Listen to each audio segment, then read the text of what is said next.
NDA की बैठक में नीतीश कुमार का प्रधानमंत्री का इस तरह से पांव छू लेना असहज करता रहा। चुनाव प्रचार के दौरान भी नीतीश कुमार ने मंच पर प्रधानमंत्री के पांव छुए, तब भी प्रधानमंत्री ने रोका, मगर आज सेंट्रल हॉल में फिर से पांव छूने लग गए। इससे यह चर्चा चलती है कि क्या नीतीश कुमार बिल्कुल ठीक हैं? उन्होंने कभी ऐसा नहीं किया, कभी किसी के पांव छूने वाले नेता के रूप में वे नहीं जाने जाते। पटना में रोड शो के दौरान नीतीश के हाथ में बीजेपी का चुनाव चिन्ह पकड़ा दिया गया। जब एनडीए के नेताओं ने प्रधानमंत्री मोदी को नेता चुना तो उस पर नीतीश कुमार के 2 सिग्नेचर थे, एक हिंदी में एक अंग्रेजी में। ऐसा कौन करता है? नेताओं का स्वास्थ्य व्यक्तिगत मसला है, लेकिन जब उनकी सेहत का संबंध राजकाज से हो जाए, सार्वजनिक कार्य से हो, तो उसे लेकर जिज्ञासा बन जाती है कि क्या नीतीश कुमार अपनी सेहत के श्रेष्ठ दौर में, अवस्था में फैसले ले रहे हैं। भाई हम बीच में इधर उधर हो गए थे, लेकिन अब हम फिर आ गए।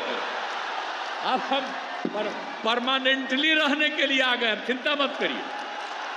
आप जानते ही है ना, अब जब गठबंधन की सरकार बनेगी तो गठबंधन की आवाज भी आएगी। टीडीपी के सांसद ने कहा है कि मुसलमानों का आरक्षण जारी रहेगा। प्रधानमंत्री मोदी इस चुनाव में इस आरक्षण के खिलाफ प्रचार करते रहे। यह भी एक प्रमाण है कि चुनाव में एनडीए नहीं था। अगर एनडीए होता तो एक दूसरे के मुद्दे के खिलाफ प्रचार नहीं करते, और करते भी तो बताते कि कर्नाटका में जेडीएस, आंध्र प्रदेश में टीडीपी और बिहार में जेडीयू मुस्लिम आरक्षण के समर्थन में। मगर बीजेपी खिलाफ 272 जैसे नहीं आया। मुद्दा मोदी एक झटके में भूल, अभी तक देश को बताया भी नहीं कि वे इस पर क्या सोचे। हमारा ये अलायंस सच्चे अर्थ में भारत की असली जो स्पिरिट है, जो भारत का आत्मा है, भारत की जड़ों में जो रचा बसा है, उसका एक अर्थ में प्रतिबिंब है।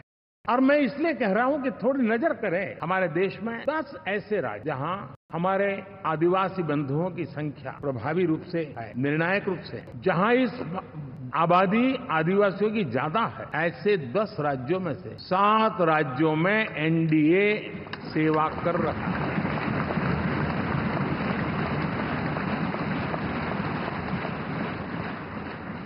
साथियों, हम सर्वपंथ संभाव के हमारे संविधान को समर्पित है, और देश में चाहे हमारा गोवा हो या हमारा नॉर्थ ईस्ट हो, जहां बहुत बड़ी मात्रा में हमारे ईसाई भाई बहन हैं, आज हम उन राज्यों में भी एनडीए के रूप में सेवा का अवसर हमें मिला।